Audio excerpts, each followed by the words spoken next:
पूर्णिया चुनाव के बाद मधेपुरा में पप्पू फैक्टर हो रहा है हावी।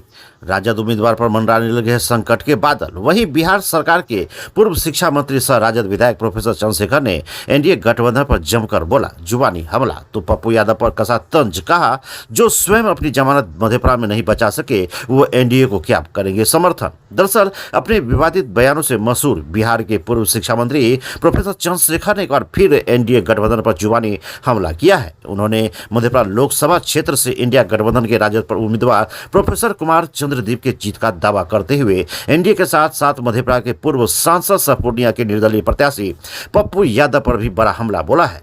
साथ ही प्रोफेसर चंद्रशेखर ने कहा कि पूरा बिहार यह मान चुका है कि तेजस्वी यादव एक ऐसे नेता है जो कहते हैं वो करते हैं, वही विपक्षी झूठ का पुलिंदा बांधते हैं। ये सरकार ना तो नौकरी पर बोल रही है, ना तो महंगाई पर और ना ही सीमा सरहद पर बोलने की जहमत उठा रही है। उन्होंने एनडीए के 400 पार के आंकड़े पर तंज कसते हुए कहा कि उन्हें 200 सीट भी नहीं मिलने जा रही है।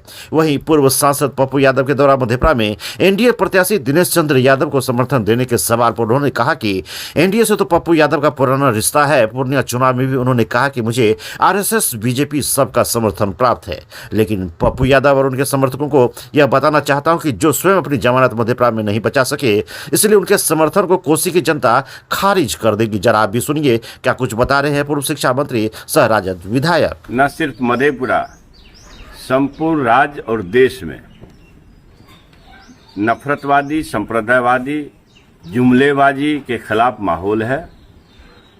असली बात यह है कि लोग ये मान चुका है, बिहार के आवाम, युवा, बेरोजगार, किसान, मजदूर, कि तेजस्वी यादव जी एक ऐसे नेता हैं जो कहते हैं वो करते हैं।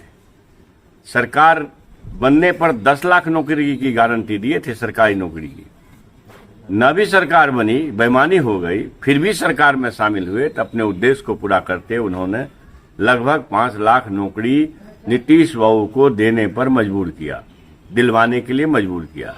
मैं शिक्षा मंत्री था, मेरे विभाग की बात आप जानते हैं कि वो लगभग 5 लाख में 2.25 लाख 2,17,000 के आसपास शिक्षा विभाग में नियुक्ति हुई, सरकारी नौकरी मिली। दीगर मंत्रालय में भी, राष्ट्रीय जनता दल के कोटे के मंत्रालय में भी बहाली हुई और ये बहालियां लगभग 5 लाख के आसपास हुई। तो चाहे नौकरी देने का मामला हो, पढ़ाई लिखाई, कमाई, दवाई, सिंचाई के मामले में तेजस्वी प्रसाद यादव जी ने अच्छा काम किया। सीधी तौर पर यह कहता हूं कि अब जनता तो ये खोजती है ना कि 2014 में किए गए वायदे का क्या हुआ। क्या आपने 2-2 करोड़ प्रति वर्ष सरकारी नौकरियां दी? क्या आपने मुफ्त में 15 से 20 लाख रुपया हर भारतीय के खाते में? शर्मिंदगी की हद है भाई, या बेशर्मी की हद है कि अगर ये भी कहते कि वकील, doctor, professor, engineer, MLA, MP को के खाता को छोड़ करके हर गरीब के भारतीय खाते में आप 15 से 20 लाख रुपया देते। आपने कह दिया कि सभी भारतीय खाते में 15 से 20 लाख रुपया मुफ्त का चला जाएगा। बेईमानों का पैसा लाऊंगा। अब बेईमानों का पैसा स्विस बैंक में अब तो 4 गुना हो गया। कर्जा हमारे देश में जितना था आवाम पर, देश के आवाम पर, वो भी 4 गुना हो गया। तो मुद्रास्फीति क्या हाल है कि डॉलर 84 रुपये में पहुंच गया। 84 रुपये का $1 होने लगा, जो आप 60-65 के आसपास लिए थे।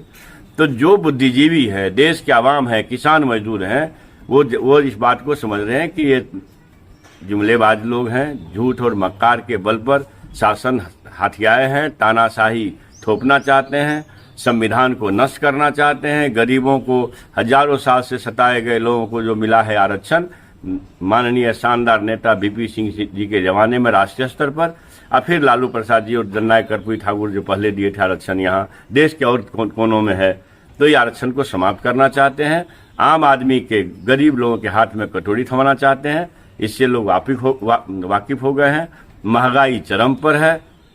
तो हम ये कहते हैं, अच्छा शायद मुझे यह बात करते हुए अपनी शब्द कम पड़ जाती है, लगता है शब्द को कौन सा ढूंढ पाए कि भाई एक सरकार जो अभी मौजूदा है, आपको 10 बरस सरकार में रहते हुए हुआ है, आप न तो अब नौकरी पर बोल रहे हैं, न आप महंगाई पर बोल रहे हैं, न आप सीमा सरहद पर बोल रहे हैं, न किसान के बेहतरी की बात बोल रहे हैं, और न किसान मजदूर की ऋण माफी की बात कर रहे हैं। तो भाई आपको क्यों वोट दे लोग? हमारे पास एजेंडा है। किस बात का? रक्षाबंधन के दिन से प्रत्येक नारी शक्ति जो महिलाओं को 1 लाख रुपया सालाना देने का, प्रत्येक रक्षाबंधन के दिन आप जान चुके हैं। ये जुमलेबाज लोगों को समझना चाहिए।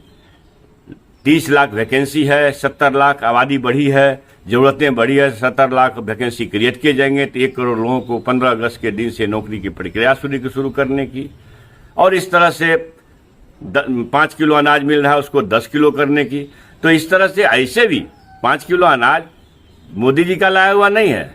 खाद्य सुरक्षा कानून मनमोहन सिंह के टाइम में कांग्रेस ने लाया, और उसके ये आए हैं बाबू साहब तो उसका मजा लिए हैं और लोगों को ठग रहे हैं। एनडीए तो लगातार दावा कर रही है इस बार 400 पार।